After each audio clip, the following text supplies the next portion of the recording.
With the new anime season only around 3 weeks away, spring of 2020 has shown us some very promising shows that will probably change the way we see anime. In today's video, I'll be going over the 5 shows I'm looking forward to this season. Before we begin, I would like to ask for you to subscribe if you enjoy anime and my content, as I'm really trying to start this channel fresh, and would really appreciate if you shared the video around to spread the word of the new animes. And with all that said, let's get started. First on our list is JoJo's Part 7 Steel Ball Run. Wait, this isn't JoJo? Sorry, what I meant to say was Appare Ranman. Set in the time of the 19th century, our main protagonist Appare Sorano, who's a brilliant yet socially awkward engineer, and his cowardly samurai friend Kosumi Ishiki travel to America. With no money or any place to go, they decide to enter the Trans-American Wild Race to win money for a home. This story will take us from Los Angeles to New York, facing bandits and challenges along the way in their steam-powered car. I know a lot of people will make the comparisons to JoJo with that kind of story, but this is a PA Works original, so there can be a lot of differences in this show, and this will be a hit or miss for them in the long run. As for hit or miss, our next show is Gleipnir. Our main protagonist Shuichi Kaguya is an ordinary high school kid who one day finds one of his classmates caught in a warehouse fire. During this, he finds out he has a special power. He can transform into a furry dog with a giant revolver and a zipper on his back. After saving her with his newfound power, he shares his secret with her, only to find out she's looking for the person who killed her family, and she will use any means necessary to achieve her goal, even Shuichi himself. Now this does seem like a cliche shonen series, but surprising enough, this is a seinen series, so this might subvert expectations and show us a gritty story with some fun edgy elements to top it off.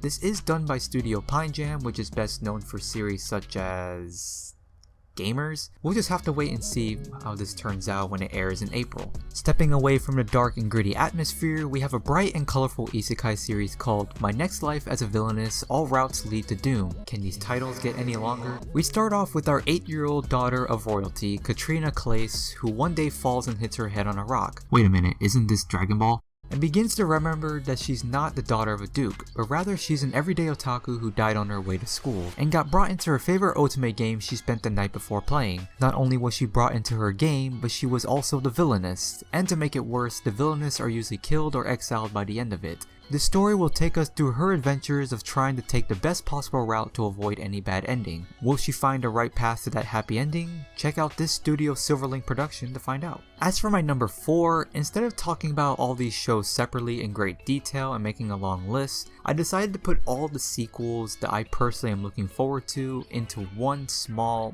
number, and I'll just give a gist to all of them in just one section. Now first off, we have Kaguya-sama Love is War. With the amazing push from the end of Season 1 with Kaguya and Miyuki getting closer together than ever, Season 2 will continue this game of who will swallow their pride and confess to the other using clever games and tricks that will make for some great comedy this season. On the talk of relationships, we have the continuation of Fruits Basket, with it being over a year since Toru began living with Yuki and Kyo, and with the eternal banquet right around the corner. What will happen between the three, and what will their futures hold? Finally, on our list of continuations, we have Ascendance of a Bookworm. With its rough start, the show really picked up by the end, leaving us with a cliffhanger wanting to know more about her mysterious powers and her future endeavors for the creation of her books. To wrap up this list, we have the One Piece of the Mahua world, Tower of God. The story takes place with our main protagonist 25th Bam, who decided to enter a mysterious tower looking for his friend Rachel, who entered the tower by herself. Upon entering, Bam is faced with challenges on each floor as he tries to get to the top to find his closest friend.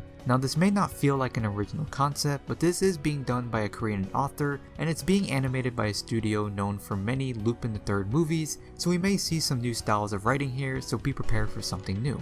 So that's all the anime I wanted to show for this video. Are you excited for this upcoming season of anime? And if you are, let me know what you're looking forward to in April in the comments below. And with that, I want to thank you guys so much for watching. Don't forget to like and subscribe, and I'll see you guys next time.